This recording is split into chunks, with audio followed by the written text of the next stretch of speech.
So hey everyone, this video is reminder for myself. So आप पूछोगे क्यों? So guys, जो ये आगे आने वाला है उससे मुझे भी अपने आप पे सेल्फ डाउट नहीं करना चाहिए, और आपको भी, यदि आप भी इस जर्नी पे हो तो आपको भी इस चीज़ के लिए सेल्फ डाउट नहीं करना चाहिए और अपने आप को ब्लेम नहीं करना चाहिए. सो मुझे अपने क्लिनिक को ओपन किए हुए 1.5 ईयर हो चुका है. ठीक है ना. इसमें से मैंने 1 साल तो अपने आप पे सेल्फ डाउट करके ही गुजारा है कि क्या मैं क्लिनिक पे सही कर रही हूँ, क्या मेरा क्लिनिक सही डायरेक्शन में जा रहा है, क्या मैं कुछ गलत तो नहीं कर रही हूँ. सो 1 साल तो मैंने इसी में गुजार दिया है.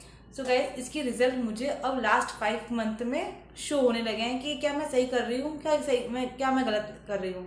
तो ये कैसे पता चलता है.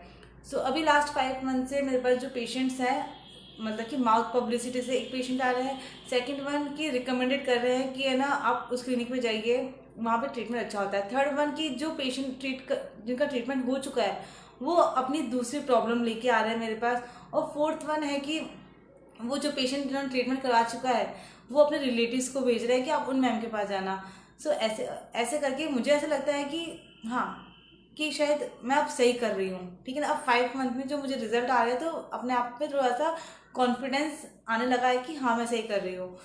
सो मैं 1 साल का जो सेल्फ डाउट था वो थोड़ा थोड़ा कम हो रहा है. बट अभी क्या हुआ था कि जैसे दिसंबर में मैंने एंड में सारे डाटा अपने कलेक्ट किए कि कितना ओपीडी हो चुका है, और कितना मैं सक्सेसफुली ट्रीट कर चुकी हूँ, और कितने पेशेंट हैं. मतलब कि आरसीटी में क्या होता है कि एसिस ओपनिंग करने के बाद पेशेंट का ना पेन चले जाता है, और उन पेशेंट को हम रिकॉल पे बुलाते हैं तो भी नहीं आते हैं.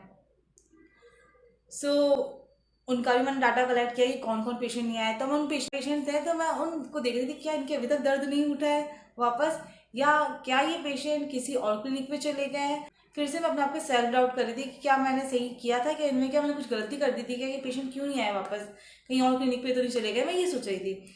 सो 4-5 दिन से मैं कुछ ज़्यादा ही सोच रही थी उन पेशेंटों के बारे में. तो आज की ओपीडी में से क्या है ना, वो जो स्टार्टिंग वाले 2 पेशेंट आ जाए. ठीक है ना. आज की ओपीडी में सो एक तो सेम टूथ की प्रॉब्लम लेके आया, और सेकंड, और मैंने उनको देखते ही पहचाना गया कि ये तो मेरे ओल्ड पेशेंट ही है. तो मैंने कहा कि आप तो ओल्ड पेशेंट है ना. हाँ मैम. तो एक ने तो बोला मैम मेरे सेम टूथ में प्रॉब्लम है, थोड़ा पेन हो गया है. मैंने कहा हाँ मैंने तो आपको रिकॉर्ड पे बुलाया था, आप आई ही नहीं. सो मैं थोड़ा बिजी हो गया था. मैंने कहा कोई बात नहीं. तो सेकेंड वन का ऐसा था कि मैम है ना मेरे है ना दूसरे दांतों में प्रॉब्लम है, आपने जिस दांत में मेरा ट्रीट किया था ना उसमें तो मेरे बिल्कुल पेन नहीं है, बिल्कुल ठीक हो चुका है.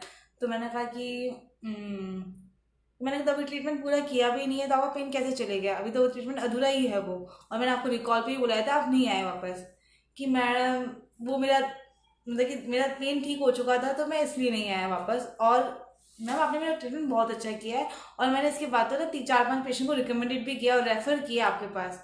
मैंने कहा ये तो अच्छी बात है बट आपका ट्रीटमेंट पूरा नहीं हुआ.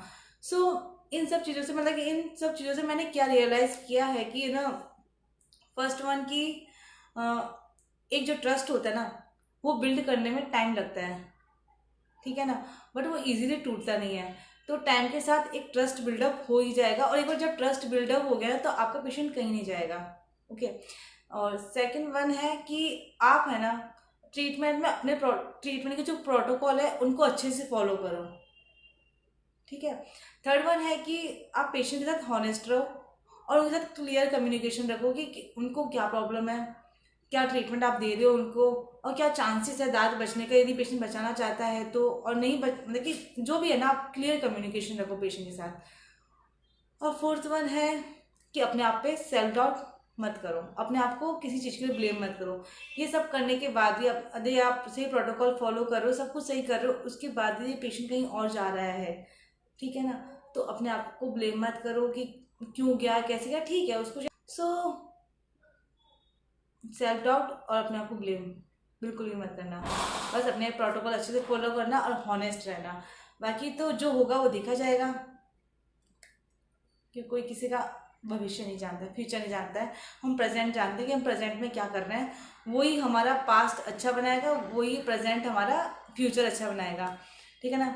सो प्रेजेंट में आप अच्छे से काम करते रहो, आगे बढ़ते रहो, और सेल्फ डाउट मत करो मेरी तरह, क्योंकि मैंने अपनी जर्नी में बहुत ज़्यादा सेल्फ डाउट किया है. मैं हर दिन सेल्फ डाउट करती थी. सो इसीलिए मैं अपने लिए वीडियो बना रही हूँ कि शायद मुझे कभी ऐसा लग रहा है सेल्फ डाउट हो रहा है तो मैं ये 2-4 इंसिडेंट देख के अपने आप को सेल्फ डाउट से बाहर निकाल सकूँ.